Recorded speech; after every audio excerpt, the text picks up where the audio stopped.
مولانا یه بیت خیلی قشنگی داره، میگه در هوای آن که گویندت زهی، زهی یعنی آفرین دمت گرم، در هوای آن که گویندت زهی، بسته در گردن جانت زهی. تو اومدی یک زهی زنجیری به گردن جانت بستی که بقیه بگن چقدر مثلا این.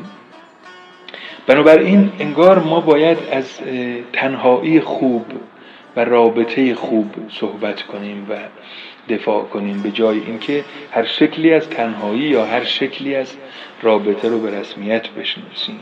معمولا من با اون چیزهایی که خوندم و دیدم و شنیدم، چکیدش دوستان اینه که رابطه مفید اونیه که ما رو در دیگری یا دیگران غرق نکنه، استقلال ما رو به رسمیت بشناسه و پاسداری کنه از استقلال وجودی ما.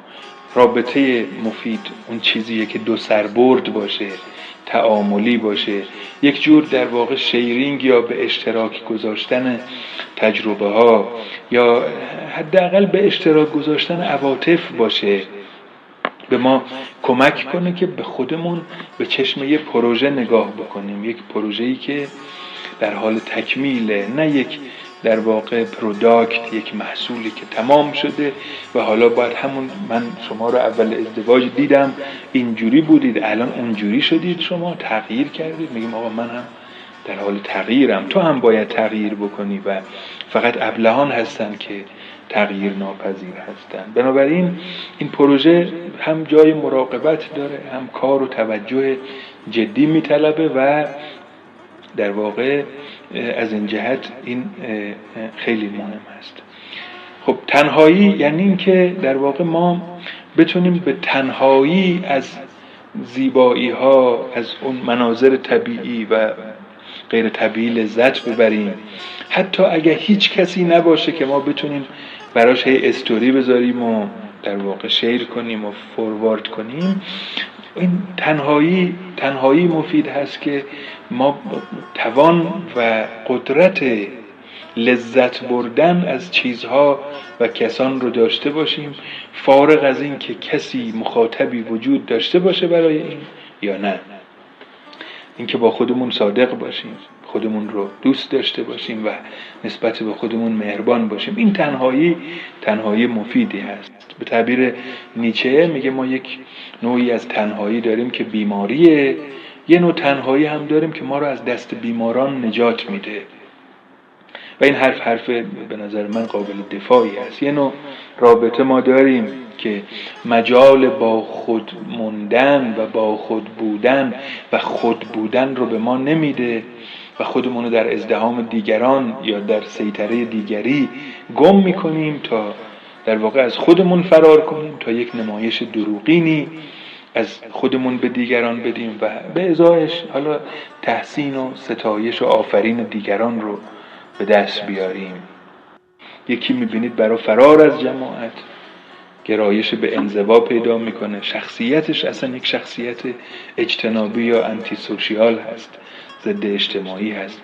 گاهی از سر تحقیر دیگران آدم تنهایی رو انتخاب میکنه.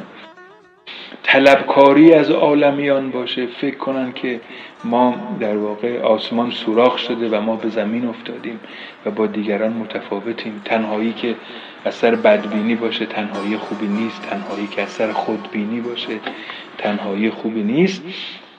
و به هر حال به نظر میرسه که ما برای رشد و کمالمون هم نیاز به تنها بودن داریم، هم نیازمند رابطه و برقراری رابطه با دیگران. هم باید با خودمون بمونیم، هم با دیگران در واقع مربوط بشیم برای اینکه شکوفایی ما اتفاق بیفته. پس اینکه ما از خودمون و از دیگران فرار کنیم، اینو باید بیماری به حساب بیاریم. هیچ تفاوتی هم بین دو نوع مختلف اون وجود نداره. و از قول مولانا خدمتون گفتم که گفت می گریزم تا رگم جنبان بود، کی گریز از خیشتن آسان بود. نه به هند است ایمن و نه در ختن، آن که خصم اوست سایه خیشتن. کسی که دشمنش سایشه کجا میتونه فرار بکنه، به کجا میتونه بره؟ پس این مسئله هست. در واقع خیلی از کژراهه ها، خیلی از فعالیت های سطحی و روابط سطحی ناشی از همینه. و نکته بعدی هم این که این تنهایی اصلا ارتباطی نداره به اینکه چند نفر در حلقه دوستان شما هستند. ممکنه یک استادیوم 100,000 نفری دوست داشته باشید ولی تنها باشید. ممکنه در جمع خانواده باشید ولی تنها باشید. ولی ممکنه که در واقع تو یک جزیره دور افتاده کنار یک نفر تنها این احساس تنهایی به شما دست نده.